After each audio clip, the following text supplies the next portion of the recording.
क़ाल rabbi इश्रह ली सदरी। इससे हम बड़ी चीज़ें सीखेंगे कि दुआ करने का तरीका क्या है, मूसा अलैहिस्सलाम ने दुआ कैसे की, दुआ कबूल कैसे होती है, और उन्होंने दुआ में क्या क्या चीज़ मांगी। ओके, अब नोट करें। मूसा अलैहिस्सलाम को पता है मैंने जाना है, उन्होंने अल्लाह से कोई आर्मी नहीं मांगी, हालांकि फिरौन की बहुत बड़ी आर्मी थी।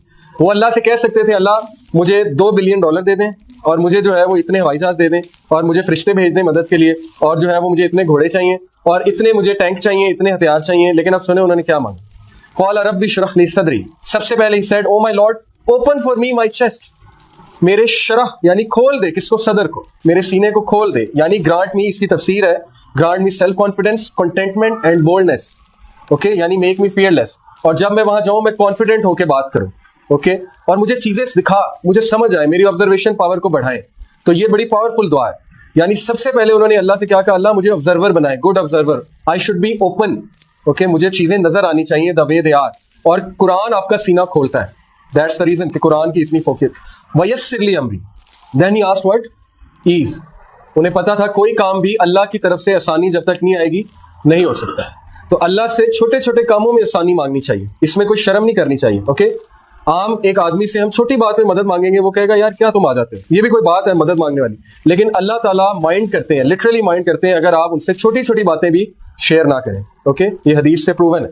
तो वयस्सिर ली अमरी के create ease in my task, इसमें बहुत ज्यादा आप पैदा करें ईज। वहलुल उक़दतम मिन लिसानी, ही न्यू हिज वीकनेस। ओके, आपको अपनी वीकनेस पता होनी चाहिए। उनकी वीकनेस क्या थी? लुकनत, जुबान में लुकनत थी, तुतला कर बोलते थे, क्योंकि बचपन में एक कोयला मुंह में ले लिया था खेलते हुए, जिसकी वजह से जुबान डैमेज हो गई थी।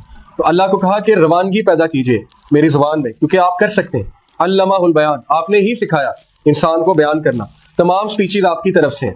देखिए, छोटी छोटी चीजें मांग रहे हैं, हमारे लिए छोटी चीजें हैं कि ये भी कोई बात है अल्लाह से हम कहें कि अल्लाह मेरी जुबान इस तरह करती है तो उसको सीधा कर दे।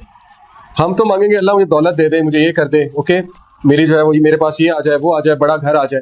लेकिन he is asking value added things in life, तो मेरी जुबान की लुकनत खत्म हो जाए। यफ़क़हू क़ौली, ताकि वो मेरी स्पीच को अंडरस्टैंड करें। क्यों? क्योंकि अब मूसा अलैहिस्सलाम की नीयत क्या थी इस दुआ के पीछे? पर्सनल थी। जुबान को क्यों वो सही करवा रहे थे? ताकि वो अल्लाह का पैगाम अच्छे अंदाज से नवा, उनका जो बीज था वो बड़ा स्ट्रांग था, इसलिए दरख्त बहुत स्ट्रांग था। ओके, अगर वो अपनी पर्सनल उसके लिए कहते, इसमें हर्ज कोई नहीं है। इसका ये मतलब नहीं पर्सनल के लिए नहीं कर सकते, बिल्कुल कर सकते हैं।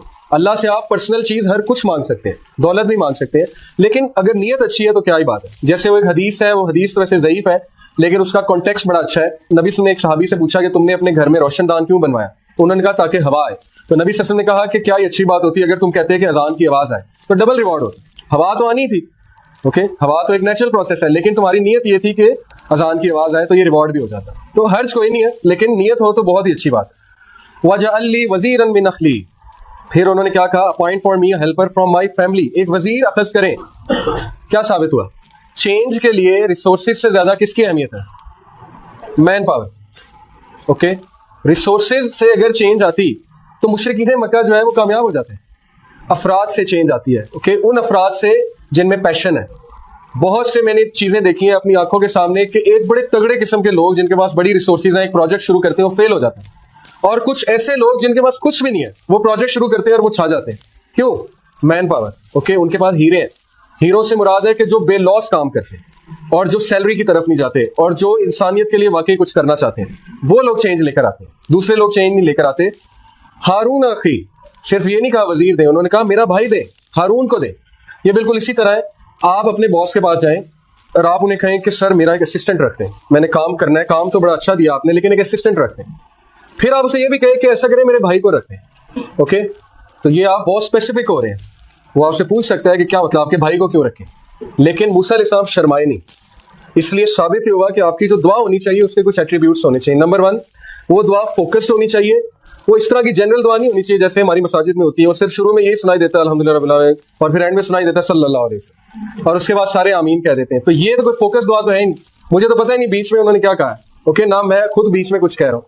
तो इट शुड बी फोकस्ड, क्योंकि आप रब्बुल आलमीन से बात कर रहे हैं, तो ये बदतमीजी है कि आप जो है वो फोकस नहीं है, आपकी तवज्जो कोई और है और आप जो है वो दुआएं किए जा रहे हैं जो आपने रटी हुई है। ओके, दूसरी बात, you should know what to ask. Okay, आपको पता होना चाहिए मैंने क्या चीज मांगनी है अल्लाह से, क्योंकि अल्लाह हर चीज दे सकते हैं। तीसरी चीज, it should be specific. General दुआ से इज्तनाब करें, अगर है तो इट्स ओके, लेकिन स्पेसिफिक हो जाए तो बहुत अच्छी बात है। मूसा अलैहिस्सलाम कितने स्पेसिफिक थे। उन्होंने कहा अल्लाह मेरी जुबान की लुकना ठीक कर दें, उन्होंने कहा मेरा चेस्ट एक्सपैंड कर दें, और इतना स्पेसिफिकली मेंशन किया कि मुझे असिस्टेंट दें, और कौन दें? हारून दें। ओके, तो ये स्पेसिफिक है, जितना आप स्पेसिफिक होंगे उतना अच्छा है। आप दुआ करते हैं अल्लाह मेरी शादी करा दे, अच्छी दुआ है, लेकिन बी मोर स्पेसिफिक। ओके, अल्लाह मेरी ऐसे शख्स से शादी करा दे, बी मोर स्पेसिफिक। अल्लाह मेरी ऐसे इंसान से शादी कराएं जो ये करता है। ओके, और स्पेसिफिक हो जाए। जितना स्पेसिफिक होते जाएंगे, जितनी डेप्थ आती जाएगी नमाज में, उतनी आपकी दुआएं कबूल होती जाएंगी, जितनी दुआ में डेप्थ आती जाएगी। ओके, तो स्पेसिफिक हो, क्योंकि आप रब्बुल आलमीन से बात कर रहे हैं, किसी आम शख्सियत से तो आप बात कर नहीं रहे।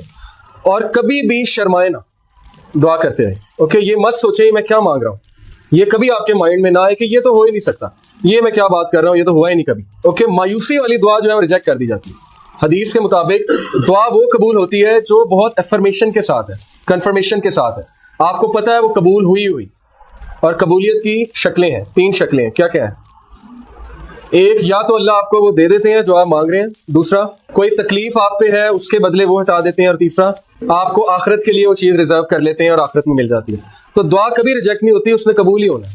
ठीक है, लेकिन हमारा पैरामीटर ये दुआ की कबूलियत का कि वो चीज़ मिल जाए, तो ये दुआ की कबूलियत नहीं होती है। अल्लाह को बेहतर पता है आपके लिए अच्छी है कि बुरी है। कल को अल्लाह को आप ब्लेम कर देंगे कि मैंने ये मांगा था लेकिन आपको तो पता था ये अच्छी नहीं, तो फिर आपने क्यों दिया। ये इसी तरह एक बच्चा अपने बाप को कहे मुझे ले दे, जब बाप ले दे तो कल को बड़ा हो तो कहे ये आपने लेकर दिया था इसीलिए तो मैं खराब हूँ। और इसी तरह होता है, हम लोग अपने पेरेंट्स को हर चीज़ के लिए ब्लेम करते हैं। हम कहते हैं जी आपकी वजह से है, आपने मुझे यहाँ कराया होता तो ये होता। जबकि अगर हम जाएं पीछे तो हमें ये देख के शर्मिंदगी होगी कि हमने ही फोर्स किया था हमें ये एक्शन लेने पे, वो मजबूर थे। नबी सल्लल्लाहु अलैहि वसल्लम ने कहा कि 3 लोग की तरफ अल्लाह रहमत की निगाह से नहीं देखेगा क़यामत वाले दिन। उनमें पहला है अल-आक। अल-आक जो माँ से तकरार करता है।